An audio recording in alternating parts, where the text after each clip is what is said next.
उसमें सामाजिक व्यवस्था, धार्मिक पद्धति, राजनीतिक व्यवस्था, वंशावली में राजवंशों का उदय, इन सब चीज़ों को प्रभावित किया है। फ्यूडलिज्म एक गूढ़ विषय है, टेक्निकल विषय है, और भारतीय इतिहास को समझना बिना इसको समझे संभव नहीं।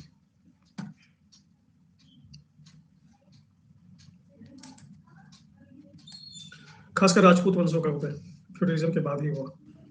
उसके कारण ही हुआ जो क्षेत्रीय राजवंश थे, फ्रेगमेंटेशन हुआ, छोटे छोटे रीजनल स्टेट्स, रीजनल किंगडम्स ने जो आकार प्रकार लिया, वो सामंतवाद के कारण लिया। अच्छा, आपस में ये जो पूछताछ कार्यक्रम ना, कहाँ से कौन हो तुम, कहाँ हो तुम, ये बंद करो। दिल्ली में रह रही हो, बंबई में रह रही हो, स्टॉप दिस। कमेंट बॉक्स आपको आपस में बात करने के लिए नहीं है, वो मुझसे बात करने के लिए। आपस में बात करने के लिए आपको रिपब्लिक ऑफ इंडिया से एक फ़ोन मिला होगा जिसमें नंबर होगा, और फेसबुक कंपनी का व्हाट्सएप भी है, उसका भी उपयोग कर सकते हैं। दिन भर बैठ के चैट कीजिए। नो, यहाँ जब 50 लोग जुड़े हुए हैं, वहाँ कहाँ से हो, कैसी हो, क्या मतलब है ऐसा करने का? सबको क्यों पढ़ने के लिए विपक्ष करती हो अपनी चीज़ों को?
तो इसी व्यवस्था के बारे में इस क्लास में पढ़ेंगे। सबसे पहले समझते हैं कि ये व्यवस्था है क्या।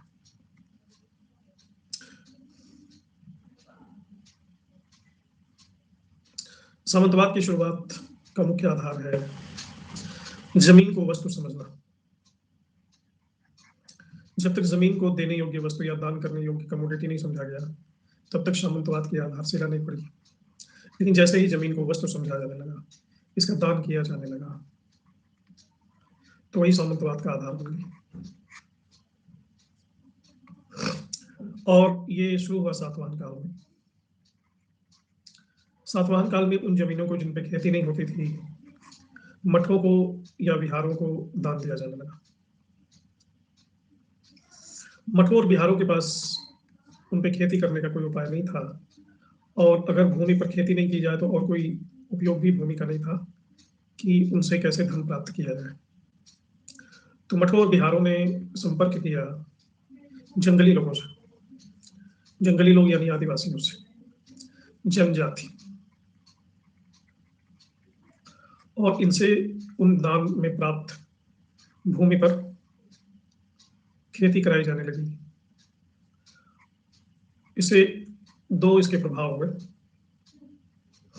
पहला प्रभाव तो ये हुआ कि जनजातियों का मुख्य धारा में प्रवेश हुआ। Okay, Harshit, let's good.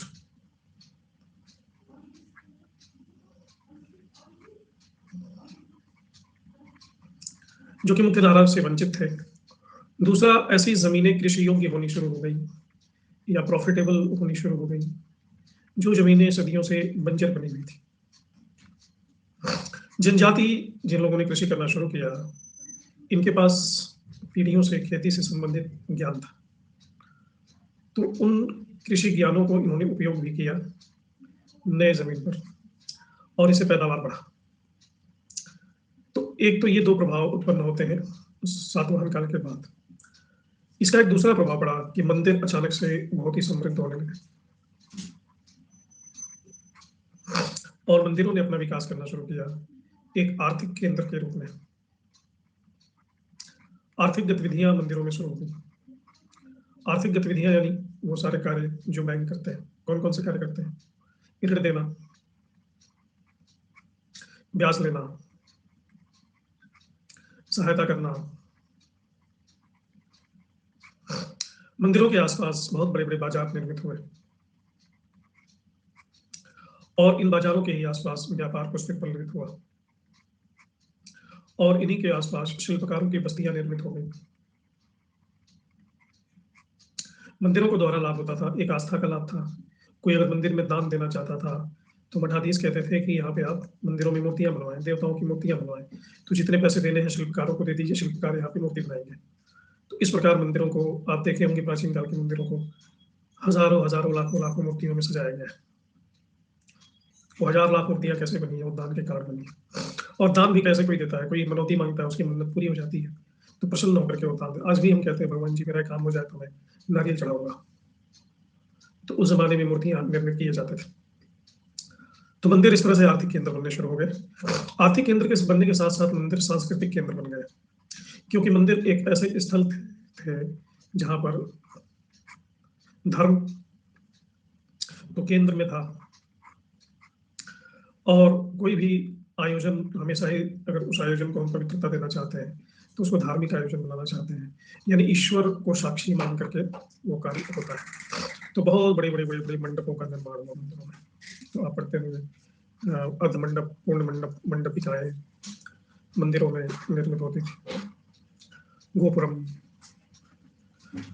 इन सबों का निर्माण ही इसीलिए हुआ था कि यहाँ पे वैवाहिक कार्यक्रम, मंडल संस्कार और इस तरह की जो गतिविधियां हैं, धार्मिक गतिविधियां, सांस्कृतिक गतिविधियां हो सके। तो जब ये गतिविधियां शुरू हुई, इसके साथ साथ यहाँ पर कलात्मक विकास शुरू हुआ, कलात्मक ज्ञान का प्रसार शुरू हुआ, यानी नृत्य, संगीत और इस प्रकार के सारी विधाओं की व्यापक शिक्षा दीक्षा यहाँ प्रचलित हुई मंदिरों में। बड़े बड़े विद्यालय बन गए मंदिर। इन्हें कहा जाता था घटिका। ये सब एक छोटी सी बात से शुरू हुआ, भूदान से। अब राजा मंदिर को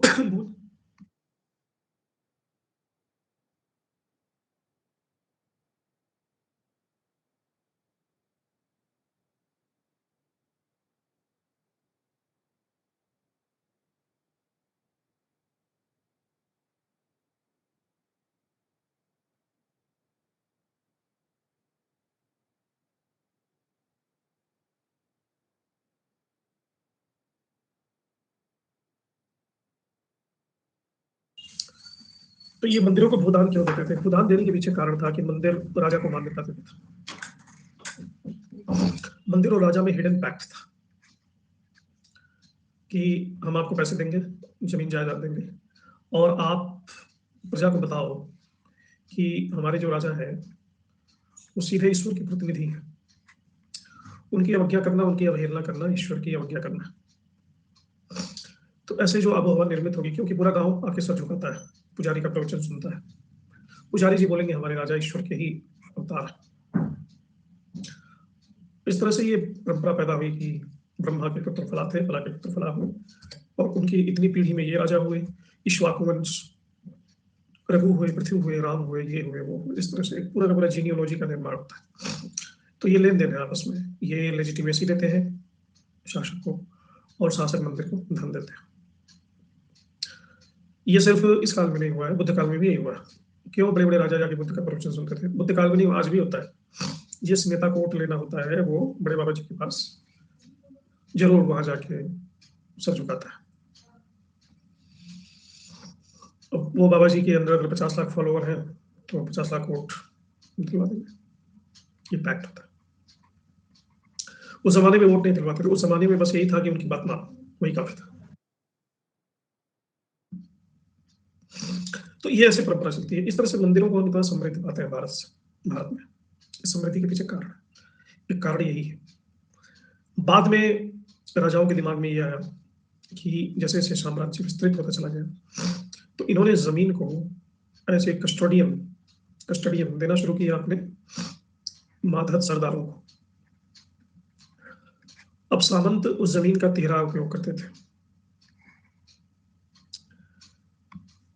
पहला, उस जमीन की कस्टडी करते थे, यानी उस पर शासन करते थे। शासन का मतलब है उसकी प्रशासनिक व्यवस्था देखते थे। दूसरा, वहां से कर वसूलते थे और अपना वेतन और व्यय जो पूर्व निर्धारित होता था अपने पास रखते थे और बाकी राजकोष में जमा करते थे। और तीसरा, सेना रखते थे जो युद्ध क्षेत्र में राजा की जब जरूरत होती थी तो राजा की सहायता के लिए लेकर के हाजिर होते थे। तो भूमि इस प्रकार दी जा रही है। ये परंपरा हर काल में रही है। सल्तनत काल में कमोबेश यही परंपरा थी, इक्तिदारी सिस्टम। मुगल काल में जागीरदारी सिस्टम, जागीरदारी प्रथा। बाद में वही हो गई मनसबदारी। अंग्रेजों के समय में जमींदारी। ये हर काल में रही है, थोड़े बहुत हेर फेर के साथ। हेलो चंचल। तो ये सामंतवाद ऐसे शुरू हुआ। तो चूंकि सामंतवाद में देखते हैं कि सारा का सारा ध्यान, हेलो किस्मत, सारा का सारा ध्यान खेती पर है। तो खेती के संसाधन जैसे सिंचाई वगैरह में तो वृद्धि हुई, लेकिन व्यापार का ह्रास हुआ। कहीं न कहीं व्यापार डिसमेंटल हुआ। बहुत सारे स्रोत हैं, जैसे नीति वाक्यामृत, इसमें लिखा हुआ है धान्य संग्रह सर्वश्रेष्ठ। राजतरंगिणी, अग्निपुराण, कृषि की वृद्धि के लिए सिंचाई के साधन जुटाना राज्य का प्रमुख कर्तव्य है।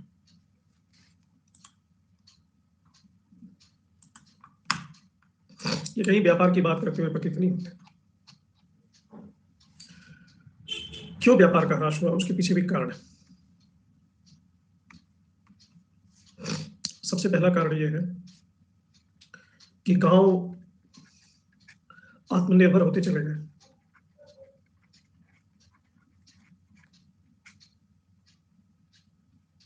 अब व्यापार आत्मनिर्भरता में नहीं चलता।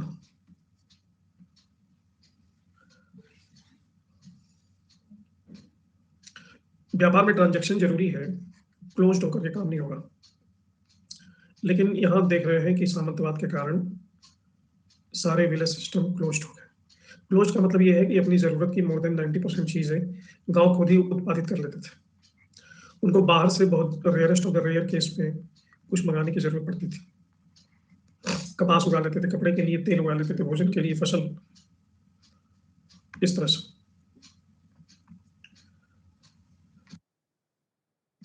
लेकिन फिर भी इस काल में, जैसे बंगाल में कई चीजें प्रसिद्ध थी। मलमल के वस्त्र, पान, सुपारी, सन, इसी तरह से मालवा।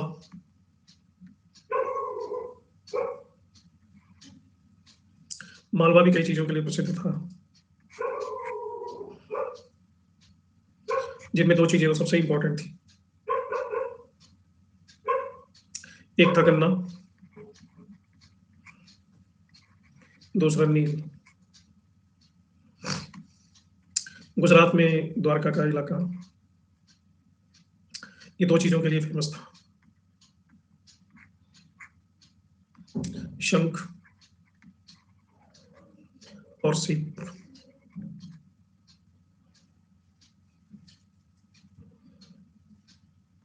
सूती कपड़े, नील, चमड़े की वस्तुएं भी यहाँ मिलती थी गुजरात में। साउथ इंडिया पूरा खासकर कई चीजों के लिए विख्यात था। मोती, पत्थर, चंदन, मसाले।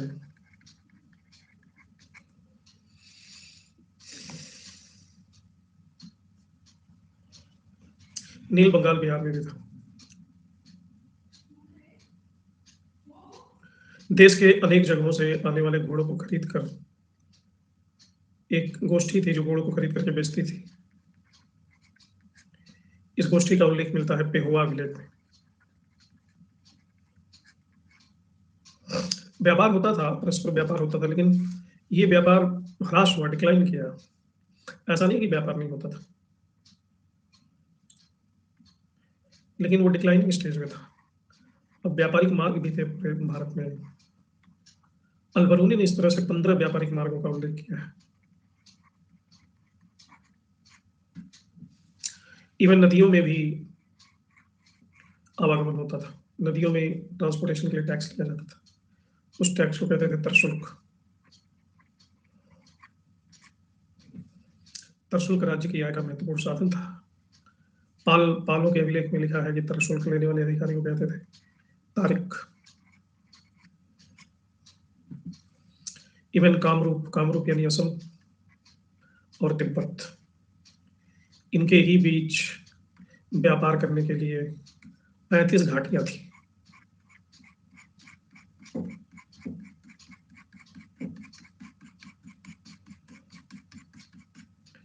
35 घाटियों से व्यापार होता था। और 11वीं शताब्दी में कंपास का आविष्कार हो गया, कुतुबनुमा का। समुद्री यात्रा बढ़ गई और भारत के व्यापारिक साझेदार थे चीन, फारस, दक्षिण पूर्व एशिया। चीन से सोना चांदी खूब भारत में आता था, तो 1296 ईस्वी में चीन को राष्ट्रीय कानून बनाना पड़ा कि सोना चांदी को व्यापार में मत यूज करो। इवन वनसांग भी अनेक रेशमी सूती वस्त्रों का उल्लेख करता है। जैसे मैंने बताया कि यहाँ बंगाल में शन के रेशों से बने हुए कपड़े को कहते थे क्षौम। वही पौधे विशेष प्रकार के होते थे। इन पौधों को रेशों से बने हुए कपड़े को कहते थे दुकून।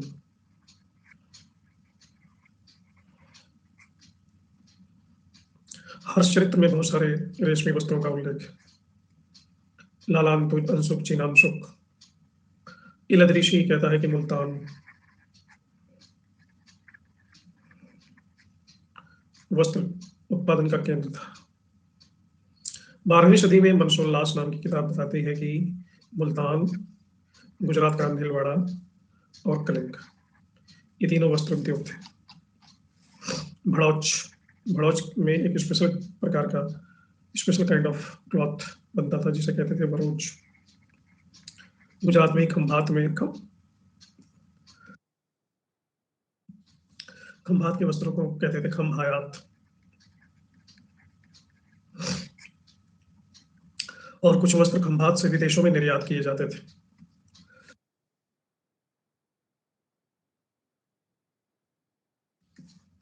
इन विदेशों में निर्यात किए जाने वाले वस्त्रों को कहते थे मुकरम।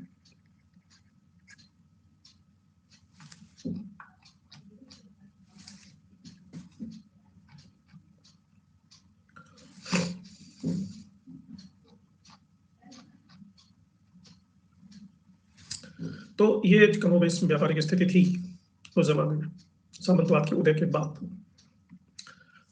अब स्पष्ट रूप से सामंत शब्द का उल्लेख पहली बार कहाँ मिलता है?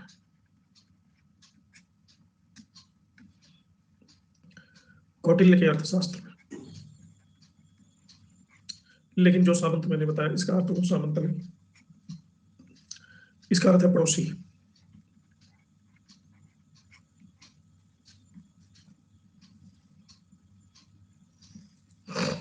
पड़ोसी।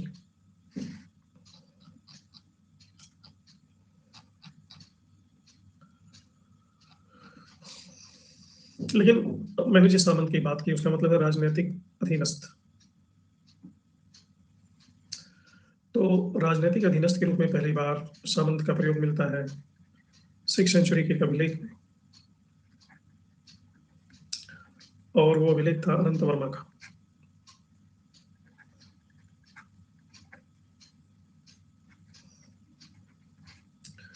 इस अभिलेख में इसके पिता को कहा गया है सामंत चूड़ामणि,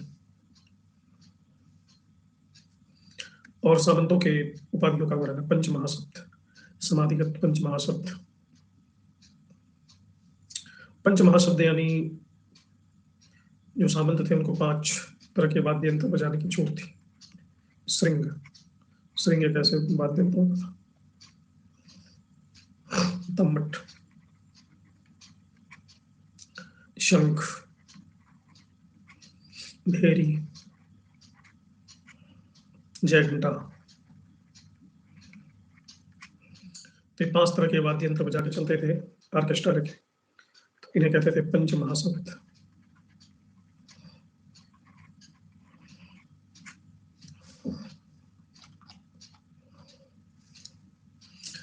तो ये सामंतों को जमीन तो दे दी गई,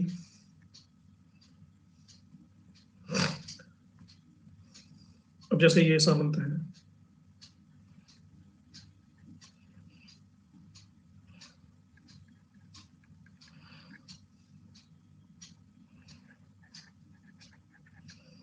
इनको जमीन दे दी गई, ये जमीन इनकी है, तो इनके ऊपर राजा जी बैठे हैं,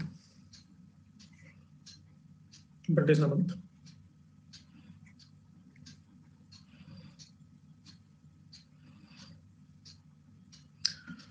तो जब तक ये इनको इनका हिस्सा पहुंचाते जा रहे हैं तब तक कोई दिक्कत नहीं,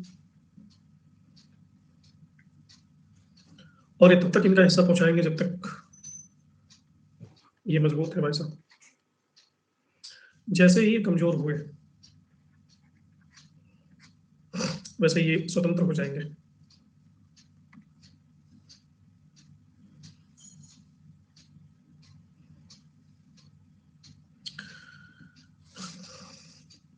ये जब चलते थे ना तो ऑर्केस्ट्रा लेके चलते थे,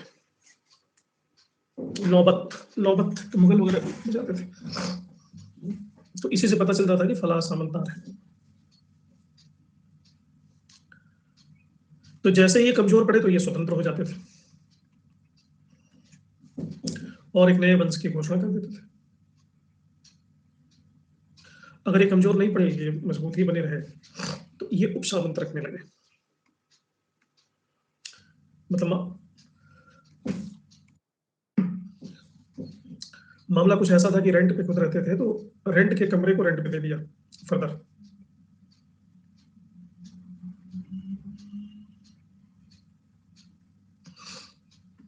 अब इनको राजा जी को देना है 1 लाख रुपए, और इस पूरे क्षेत्र की आय है 2 लाख रुपए, तो 1 लाख अपने रख लिए, 1 लाख राजा को दे दिए। बाद में इन्होंने दिमाग लगाया कि मुझे मेहनत करनी पड़ती है, मेहनत ही क्यों करनी पड़े, तो इसको रेंट पे दे दिया पूरे अपने सामंत को, क्षेत्र को, और इनको कहा 3 लाख रुपए मुझे दे देना, बाकी तुम लोग जितना खींच पाओ खींचो लगान। अब जहाँ पे सामान्यतः 2 लाख रुपए लगान जायज था, वहां पे 3 लाख लगान वसूला जाने लगा। 3 लाख तो इन्हीं को देना था, तो ये भी तो अपना भी कुछ इनको प्रॉफिट चाहिए था, तो ये 4 लाख रुपए लगान वसूलने लगे। तो ये जो प्रक्रिया थी ना प्रवृत्ति, इसको कहा गया उपसामंतीकरण।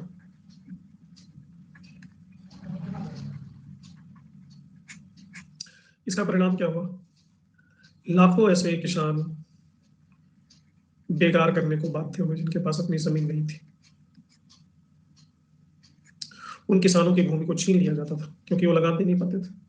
प्रोडक्शन ही 100 केजी का उनके खेत में हो रहा है, उनसे कहा जा रहा है कि आप हमको 120 केजी अनाज दो, कहाँ से देंगे, और उसका परिणाम था कि वो जमीन को छीन लिया गया। धीरे धीरे धीरे धीरे अब जैसे ही केंद्रीय सत्ता छीड़ होती थी, हाँ इनका हम योगदान होता था, ये सत्ता छीड़ हुई तो इनकी जगह पे ये काबिज हो गए, ये छीड़ हुए तो इनकी जगह पे ये काबिज हो गए, तो इन्होंने अपने अपने वंश बना लिए, उस राज्य को बराबर बराबर बांट लिया। तो ऐसे ही आप पढ़ते हैं पूर्वी चालुक्य, पश्चिमी चालुक्य, देवगंगी के चालुक्य, हाँ कल्याणी के चालुक्य, बादामी के चालुक्य, ये ऐसे ही लोग टुकड़ों टुकड़ों में बट गए। हाँ ब्रिटिशों के आने से बहुत पहले से हो रहा था।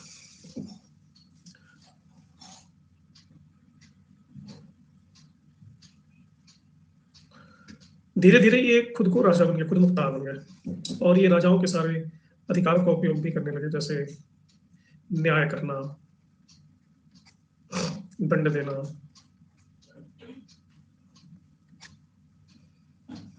ये सारा कुछ।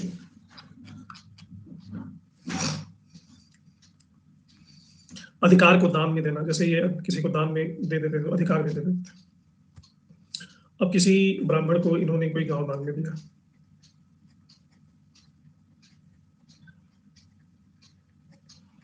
मान लो ये गांव दान में दिया, तो दान देने के भी कई तरीके होते हैं। एक तो केवल भूमि दान में दे दिया, चलो ये गांव है और ये गांव की जो जमीन है वो ले लो, तो साधारण दान हुआ। दूसरा, भूमि के साथ साथ इसके कानूनी अधिकार भी दान में दे दिए, दीवानी और फौजदारी दोनों कानूनी अधिकार भी दान में दे दिए। ये जो कानूनी अधिकार दान में दिए इसको कहा जाता है अभ्यंतर संधि।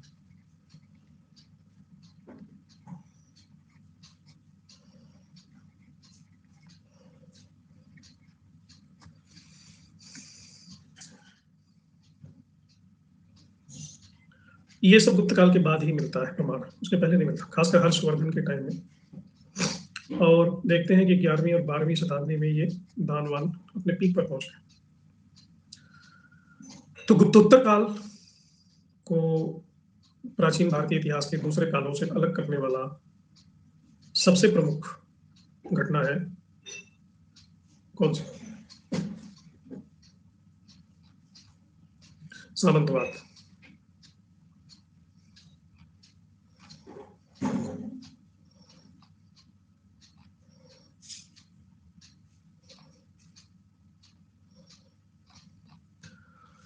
तो ये सामंतवाद का मूल ढांचा समझ में आ गया आप लोगों को?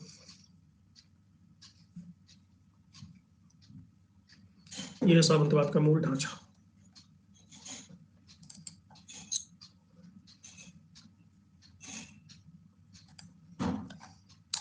अब सामंतवाद को कुछ प्रवृत्तियों ने बहुत तेजी से बढ़ाया, खासकर दो प्रवृत्तियों ने।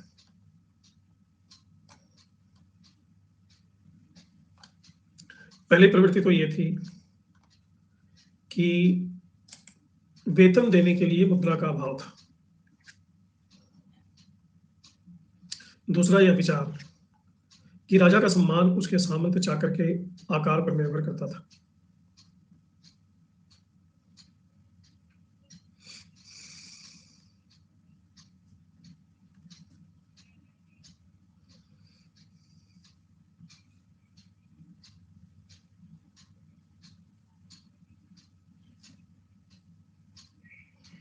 ये हैंड राइटिंग नहीं, ये टाइप्ड। राजा के क्षेत्र से, अधिकार क्षेत्र से बाहर नहीं, दान दिया गया है, अभ्यंतर सिद्धि दे दिया गया है, तो कानूनी मुद्दों पर अब राजा से ज्यादा अधिकार तो हो गया उसका जिसको दिया गया है, राजा का इंटरफेरेंस नहीं रह गया।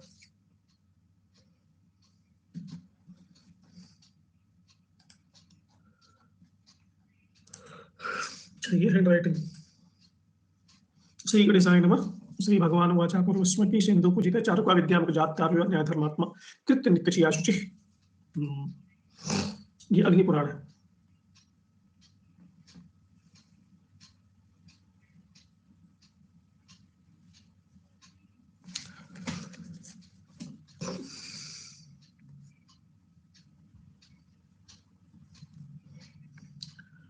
तो दूसरी बात यह है कि अब ये प्रयास होने लगा कि किसके अंडर में ज्यादा से ज्यादा सामंत है,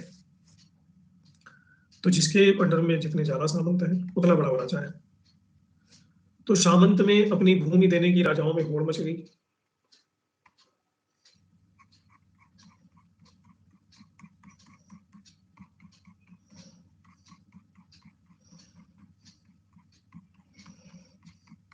चप्पे चप्पे जमीन को इन्होंने दे दिया क्योंकि सम्मान बड़ा था। और इसमें विश्व व्यापार में, अंतरराष्ट्रीय व्यापार में मंदी आ गई। व्यापार है,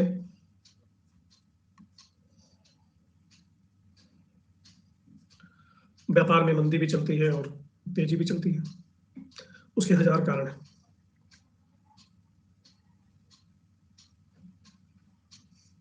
तो व्यापार में मंदी आ गई तो मुद्रा के प्रचलन में कमी आ गई।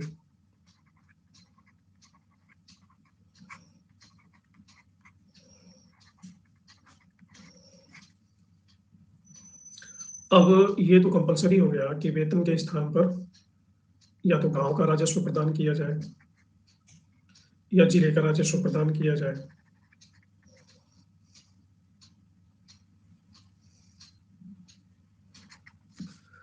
तो इसने भी इस प्रवृत्ति को बुरी तरह से बढ़ा दिया। यानी कहीं भी धन देने की आवश्यकता महसूस होती थी तो धन नहीं दिया जाता था, गांव का स्वामित्व ही दे दिया जाता था। जैसे हर्षवर्धन के काल में नालंदा बौद्ध विहार के खर्च के लिए 200 गांव का स्वामित्व दे दिया गया।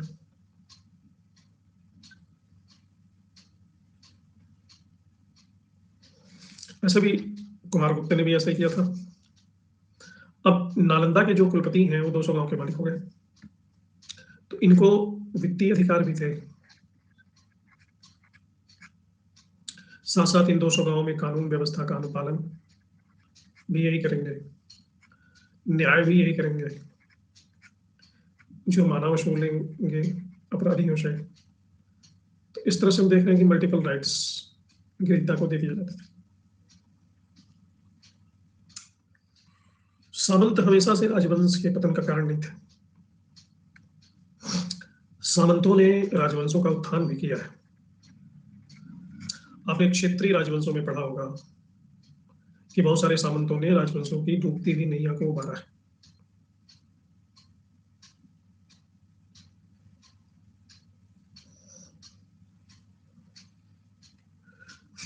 असल में ये सामंत सुविधा प्रदान करते थे ना, सुविधा प्रदान करते थे।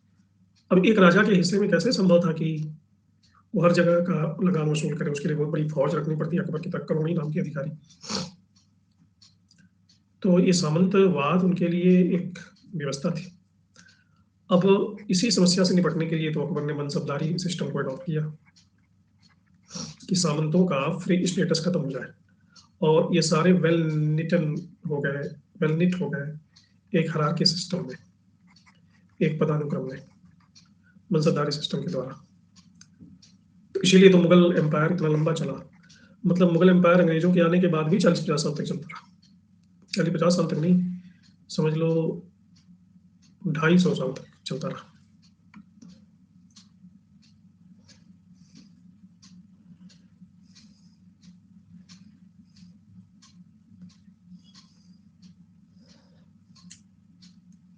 इसके पहले भी कर वसूला जाता था निस्संदेह, लेकिन बड़ी मुश्किल से। आपको जान के पता ही होगा आपको कि अशोक के टाइम में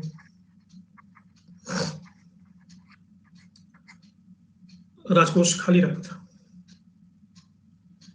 इवन राधा गुप्त ने अशोक के कामों पर प्रतिबंध लगाया कि आप बार बार राजकोष खाली क्यों करते हैं। अशोक के भी पहले जाओ, चंद्रगुप्त मौर्य के टाइम में अकाल पड़ गया। आर्थिक स्थिति बहुत अच्छी कभी नहीं रही, क्योंकि ऐसा भी सिस्टम नहीं था कि सभी लोगों से कर वसूला जा सके।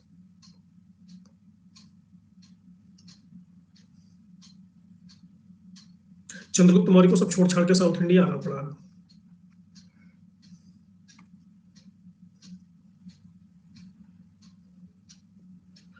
अंग्रेज आए हैं भारत में, मैडम भीखाजी कामा। 1600 ईस्वी में ईस्ट इंडिया कंपनी की स्थापना हुई है, गए हैं 1947 में। 200 साल ही रहे। 200 साल हुए, कितने साल हुए? 347 साल। 200 साल कैसे रहे?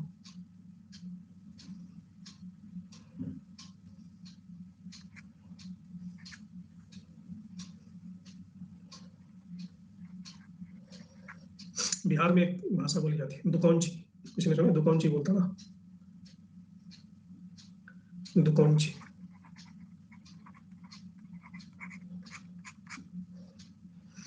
इसलिए इसे कहते हैं दुकौंची।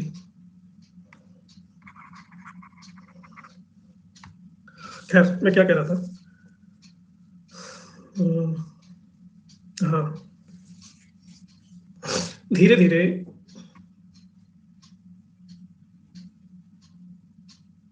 इसका मतलब होता है कुछ भी बोलना। फेनसान कहता है कि धीरे धीरे उच्च अधिकारियों का वेतन भी भूमि अनुदान के रूप में दिया जाने लगा।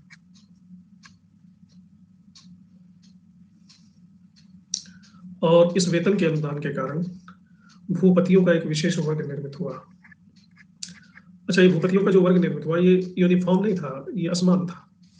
सबसे पहले पहली सदी के लगभग महाराष्ट्र में शुरू हुआ, फिर पश्चिम बंगाल, बांग्लादेश, उड़ीसा, असम, तमिलनाडु, ये प्रथा फैल गई। और इस प्रथा के फैलने में भी यूनिफॉर्मिटी नहीं रही। क्रमशः ये सामंतवाद का विकास हुआ है देश के मुख्तलिफ हिस्सों में।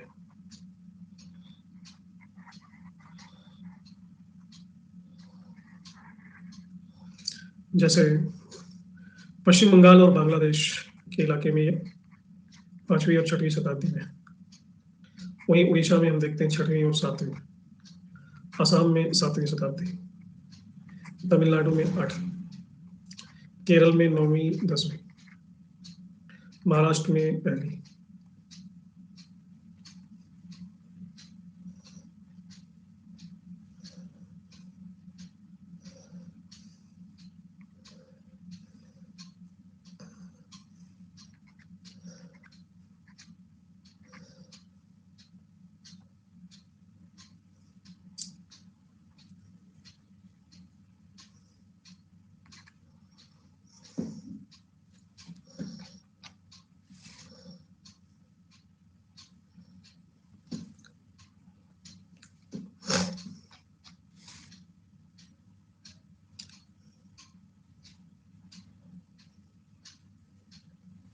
इवन मनुस्मृति में भी लिखा हुआ है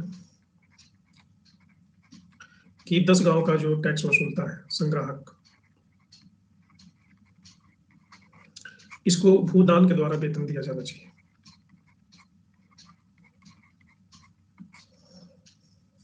ऐसा मनुस्मृति में है। लेकिन भारत में सामंतवाद का सामाजिक और आर्थिक पक्ष गुप्त काल के बाद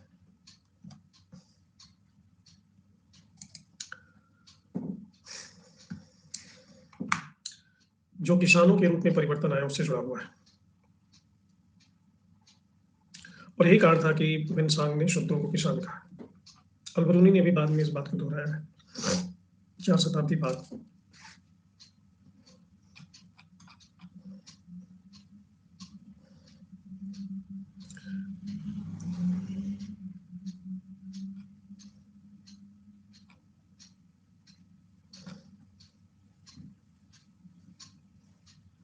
ब्रह्म वैवर्त पुराण में लिखा हुआ है कि सैकड़ों जातियों में तथा मिश्रित जातियों में 4 वर्णों के बटे होने का मुख्य कारण इन कबीलाई लोगों का ब्राह्मणवादी व्यवस्था से सीधा संपर्क भूमि दान द्वारा स्थापित होता था।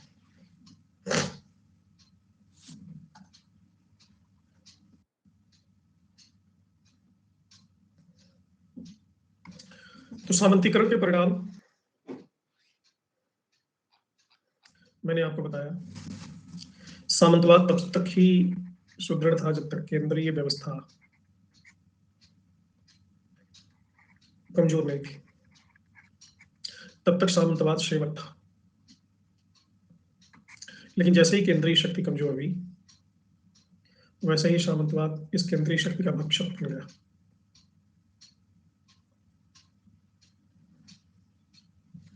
और इसका सबसे बुरा प्रभाव पड़ा व्यापार पर, क्योंकि व्यापार बार बार व्यवस्था परिवर्तन से लड़खड़ा जाता है। इसलिए प्राचीन काल में श्रेणी धर्म की व्यवस्था की गई थी कि राजनीतिक परिवर्तन का प्रभाव व्यापार पर न पड़े। सामंतवाद का जब विमर्श शुरू हुआ भारत में, तो ये विमर्श भी शुरू हो गया कि भूमि का मालिक कौन है।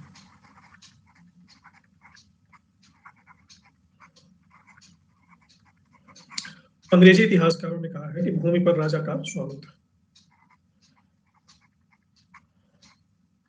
वो इसलिए उन्होंने ऐसा इंसिस्ट किया कि राजा को ये गुलाम बना चुके थे और राजाओं से इन्होंने प्रॉपर्टी ले ली थी। लेकिन अंग्रेजों का ये तर्क सही नहीं है, भूमि पर सिर्फ राजा का स्वामित्व होगा।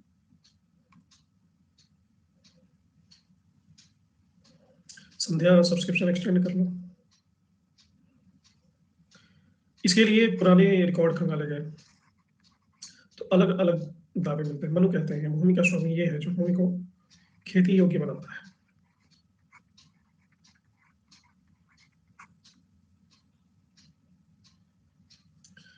चौथी सदी के हैं शबर स्वामी। इनका कहना है कि भूमि जितना राजा का है उतना सभी का है। कात्यायन के पहले सभी उलझी उलझी बातें करते हैं। कात्यायन ने पहली बार स्पष्ट रूप से गुप्तोत्तर काल में कहा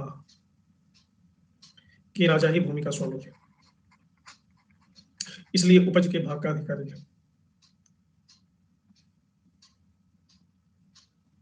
हाँ, मेरे कोड से मिल जाएगा मेरा क्लास। मेरा कोड है अमित नेट। इसे 10% का डिस्काउंट मिलेगा। और अभी तो चल रहा है ना, वो 6 महीने 2 महीने फ्री का चल रहा है। कात्यायन के साथ साथ डियोडोरस, स्ट्रैबो, फाइन,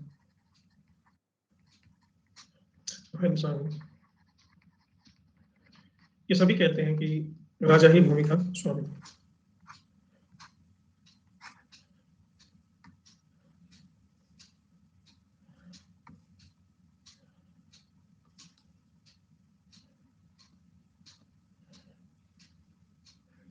बृहस्पति ने एक नया नियम निकाला कि ऊंची जातियों के अगर शूद्र पुत्र हो तो उनको भूमि नहीं दी जा सकती।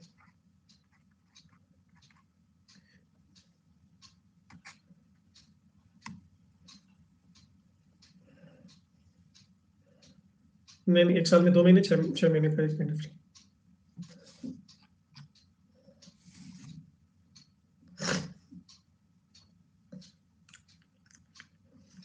इसी तरह से विष्णु स्मृति, नारद, बृहस्पति, कात्यायन एक नई व्यवस्था देते हैं कि किसी व्यक्ति की 3 पीढ़ी या 60 साल भूमि पर कब्जा की हुई है तो ये भूमि का मालिक हो जाएगा।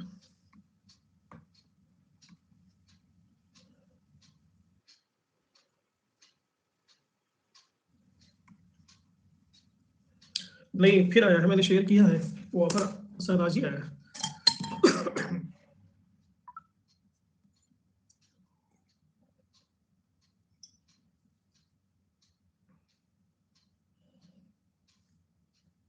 सत्रह जनवरी से 19 जनवरी तक ऑफर वैलिड है।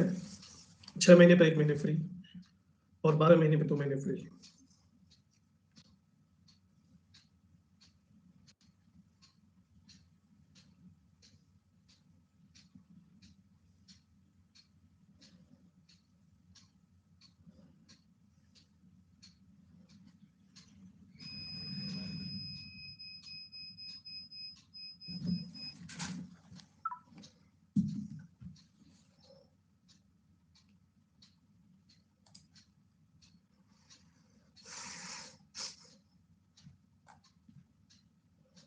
अच्छा, 1 साल में 6 महीने का फ्री मारती है, वेरी गुड। वो ऑफर नहीं आया, वो तो आया था अनअकैडमी ने जब अपने पूरे किए थे 6 साल, फिर 7 साल पूरा करेगी तब आएगा। वर्ष 8।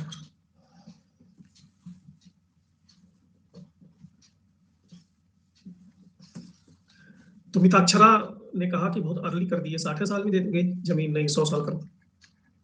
तो मिताक्षरा कहता है अगर 100 साल तक है तो ठीक है।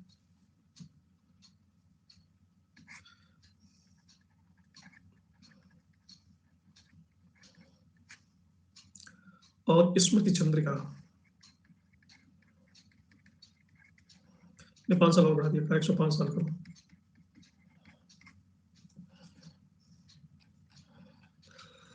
तो ये है कि भूमि का स्वामी है कौन इसके संदर्भ में। कात्यायन वगैरह कहते हैं कि राजा है। तो भूमि का मतलब है कि गांव, भूमि का मतलब गांव ही माना जाता है क्योंकि भूमि गांव से ही संबंधित है।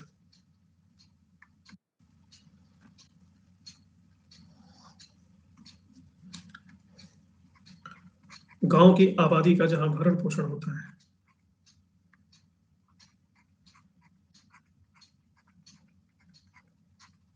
वो है भूमि। अब गांव के भी कई प्रकार हैं।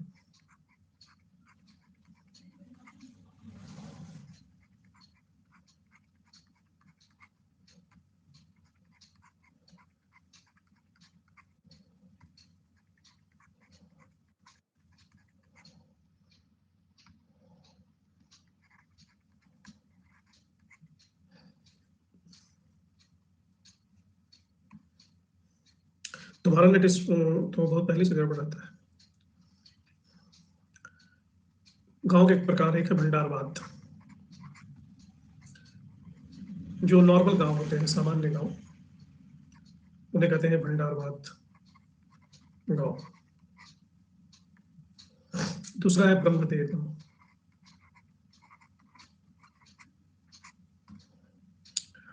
ये गांव वो गांव है जिनकी जमीन को ब्राह्मणों को दान में दी गई है। ब्राह्मण इस जमीन को दान में पाकर के वहां रहते हैं। तो जो गांव बस गया है वो ब्रह्मदेव गांव। तीसरा है अग्रहार गांव। ये दान में दी गई जमीन नहीं है, ये सामान्य गांव है, लेकिन वहां रहते हैं सिर्फ ब्राह्मण। चौथा गांव है देवगांव। ये मंदिर को दान में दी गई जमीन है, और मंदिर के इर्द गिर्द, मंदिर में जैसे मैंने पहले शुरुआत में बताया कि पूरा का पूरा व्यवस्था निर्मित हो जाता है मंदिर के आसपास, वहाँ गाँव बस जाता है। ये देवदान गाँव। तो ये चार प्रकार के तो गाँव होते थे।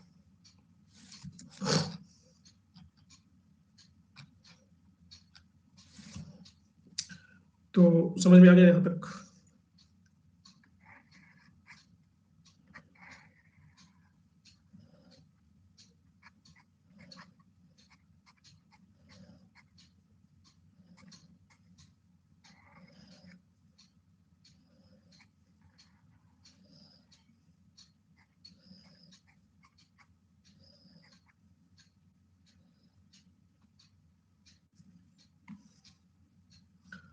ब्रह्मदेव और अग्रहार दोनों लगभग एक जैसे लग रहे हैं। ब्रह्मदेव गांव अलग है, अग्रहार अलग है।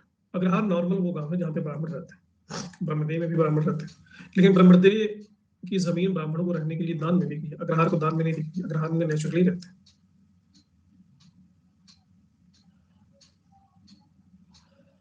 समझ गए?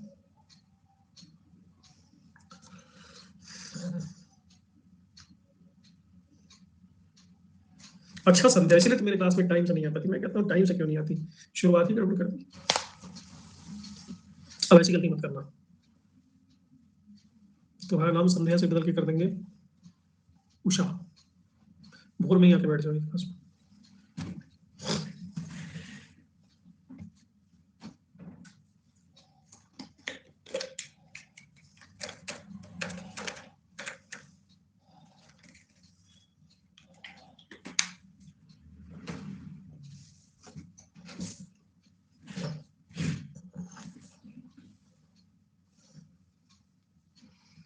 नहीं संध्या, ऐसी बात नहीं, तुम बहुत बार लेट से आई हो, इसको एडमिट करो।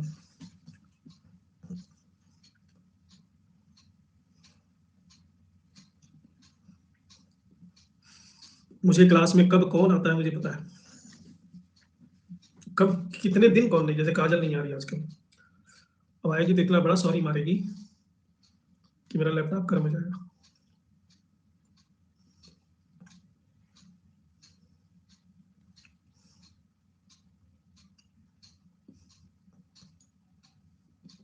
कभी कभी कोई बात नहीं, लेट से आओ जल्दी आओ, सबकी अपनी अपनी समस्याएं हैं जीवन में, कोई क्या करे।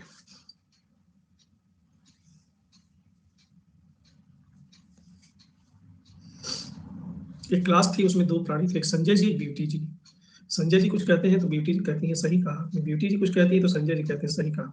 तुम दोनों ने पैक्ट किया हुआ आपस में कि एक दूसरे को हाईलाइट करते रहेंगे, कोई रिएक्शन दे चाहे ना दे। ब्यूटी जी कुछ बोल दे तो संजय जी जरूर प्रतिक्रिया देंगे, और वो गलत दे देंगे।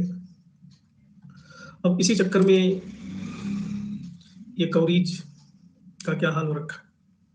एक कौड़ी है, जब व्यापार का ह्रास हो गया तो ये विनिमय के माध्यम के रूप में प्रयोग होते थे।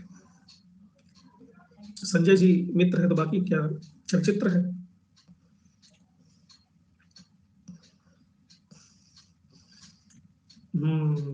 बेबी का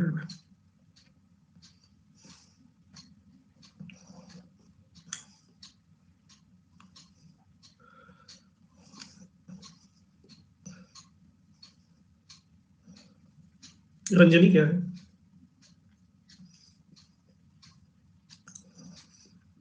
ये वो संख है जिसको माँ का ज्यादा प्यार नहीं मिला, जल्दी ही निकाल लिया गया।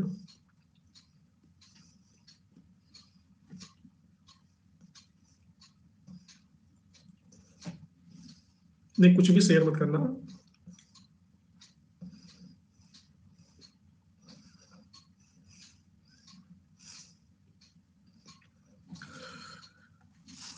कुछ भी तुम्हारी पिंकी दोस्त थी उससे कर सकते थे।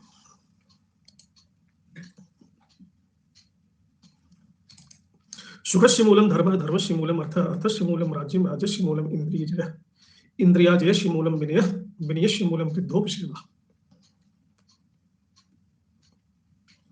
कौटिल्य ने लिखा है कि सुख का आधार है धर्म, धर्म का आधार है पैसा, पैसे का आधार है राज्य, राज्य का आधार है इंद्रियों पर विजय, और इंद्रियों पर विजय का आधार है विनम्रता, और विनम्रता का आधार है गुरुओं की सेवा, बुजुर्गों की सेवा।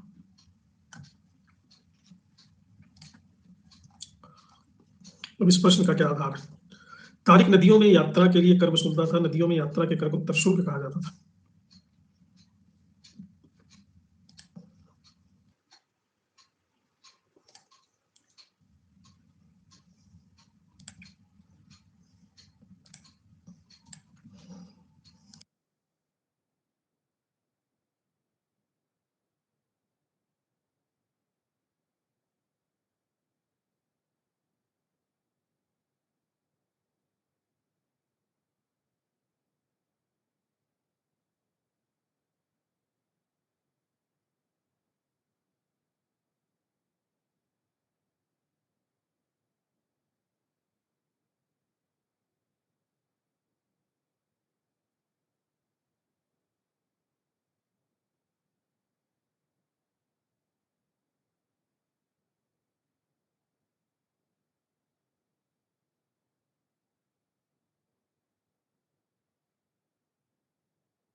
रीजन नहीं, मैंने पीछे बताया था आपको एक दिन कि अगर ये कॉन्टिन्यूएशन में है तो ये होगा।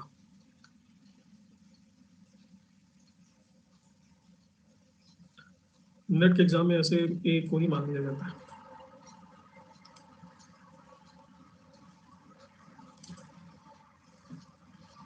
वस्त्रों और उनके प्रकारों को सुमेलित करें।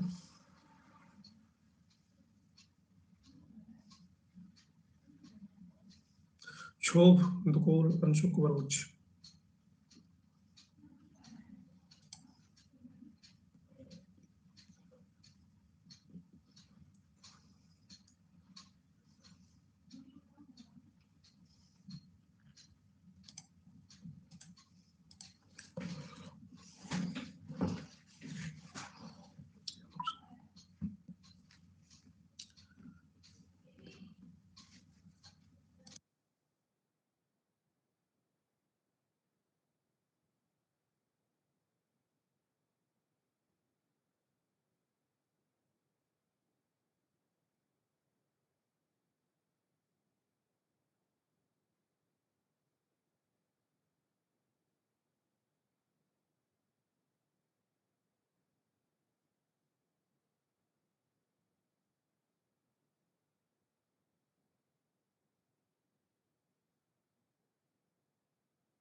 सॉरी, बच्चे की तबीयत नहीं ठीक है, हाई फीवर हो गया।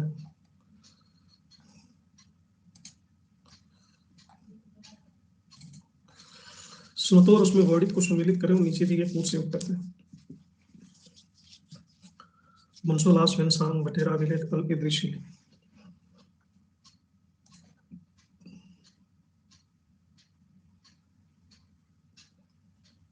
ठीक है, 2 मिनट क्लास है, इसको फिनिश कर लेते हैं।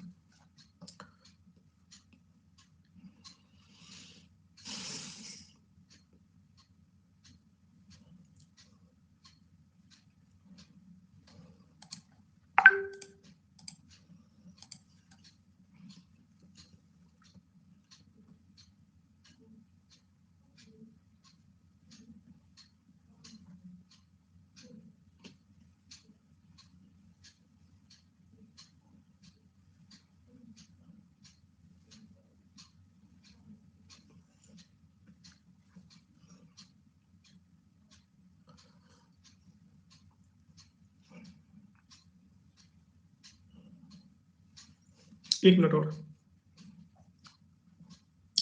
बिफोर टाइम नहीं छोड़ सकते ना।